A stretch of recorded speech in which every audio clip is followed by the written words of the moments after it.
హైడ్రా చర్యలపై తీవ్ర ఆగ్రహం వ్యక్తం చేశారు మాజీ మంత్రి హరీష్ రావు. తెలంగాణలో బుల్డోజర్ రాజకీయం నడుస్తుందని మండిపడ్డారు. తెలంగాణలో బుల్డోజర్ రాజకీయం నడుస్తుంది అన్నారు. పేదవాళ్లపై రేవంత్ కక్ష కట్టారని మండిపడ్డారు. పెద్దలకు అండగా నిలబడి పేదోళ్ల పొట్టకొడుతున్నారని ఆరోపించారు. మూసీ పరివాహక ప్రాంత నివాసితులను బీఆర్ఎస్ ఎమ్మెల్యే బృందం పరామర్శించింది. అధైర్యపడొద్దని అండగా ఉంటామని హామీ ఇచ్చింది. రేవంత్ రెడ్డి సర్కార్ తీరుపై BRS senior MLA Talasani Srinivas Yadav తీవ్ర వ్యాఖ్యలు చేశారు.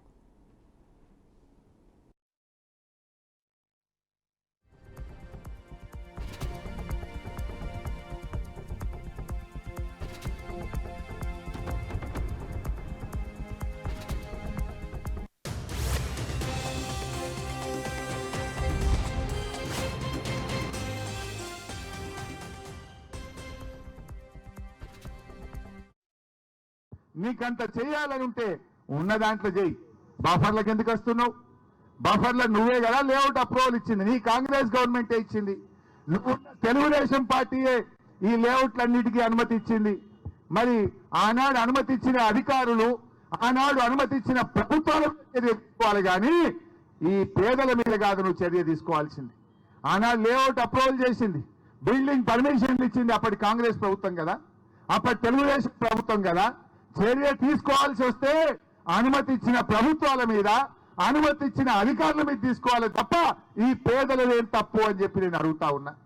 ఈ పేదలు రిజిస్ట్రేషన్ ఆఫీస్లో ఫీజు కట్టి రిజిస్ట్రేషన్ చేసుకున్నారు కదా, మున్సిపల్ ఆఫీస్లో ఫీజు కట్టి బిల్డింగ్ పర్మిషన్ తీసుకున్నారు కదా, కరెంటు కనెక్షన్ కు డబ్బులు కట్టి కరెంటు కనెక్షన్ తీసుకున్నారు కదా, నల్లా కనెక్షన్ కు డబ్బులు కట్టి నల్లా కనెక్షన్ తీసుకున్నారు కదా, సంవత్సరం మున్సిపల్ ట్యాక్స్ కడుతున్నారు కదా. మరి అన్ని న్యాయబద్ధంగా ఉన్న వాళ్లకు శిక్ష వేసే హక్కు నీకెక్కడిది అని అడుగుతా ఉన్నా. You have no right to demolish their houses. నీకు హక్కే లేదు.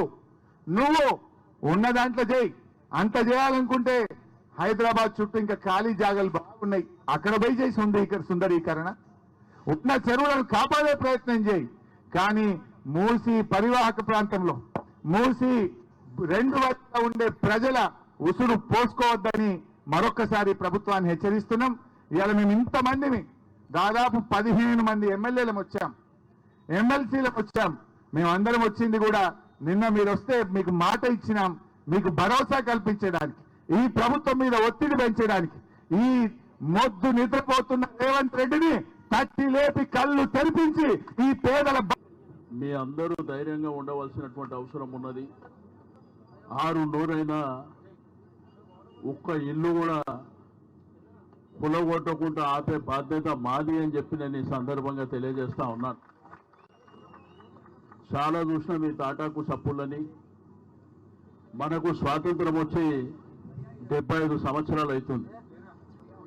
బట్ ఈ మూసీ రివర్ కానీ, ఈ ప్రాంతం కానీ, బాపుఘట్ ప్రాంతం కానివ్వండి, అదేవిధంగా షదర్ఘట్ ప్రాంతం కానివ్వండి, కొన్ని 50-60 సంవత్సరాలకి ఇదంతా రివర్ బెడ్ అని చెప్పి 3-4 రోజుల నుంచి అధికారుల అడావిడి, ఎక్కడ చూసినా కానీ ఆ మార్క్ వేసిపోవడం అనేది ప్రజలని ఒక భయానకమైనటువంటి వాతావరణంలో నెట్టేసి, ఈరోజు గడిచిన 10 సంవత్సరాల్లో కేసీఆర్ గారి నాయకత్వంలో ప్రభుత్వాన్ని మీరు చూశారు.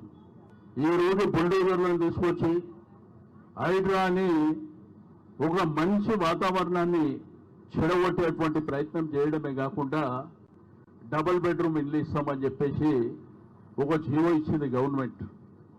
నేను అడుగుతా, మొన్నటిదాకా మా ప్రభుత్వం ఉన్నప్పుడు డబుల్ బెడ్రూమ్ ఇల్లు ఎక్కడ కట్టారని అడిగాను. మరి ఇప్పుడు ఏ డబుల్ బెడ్రూమ్ ఇల్లు ఇస్తారో చెప్పవలసినటువంటి అవసరం ఉన్నది.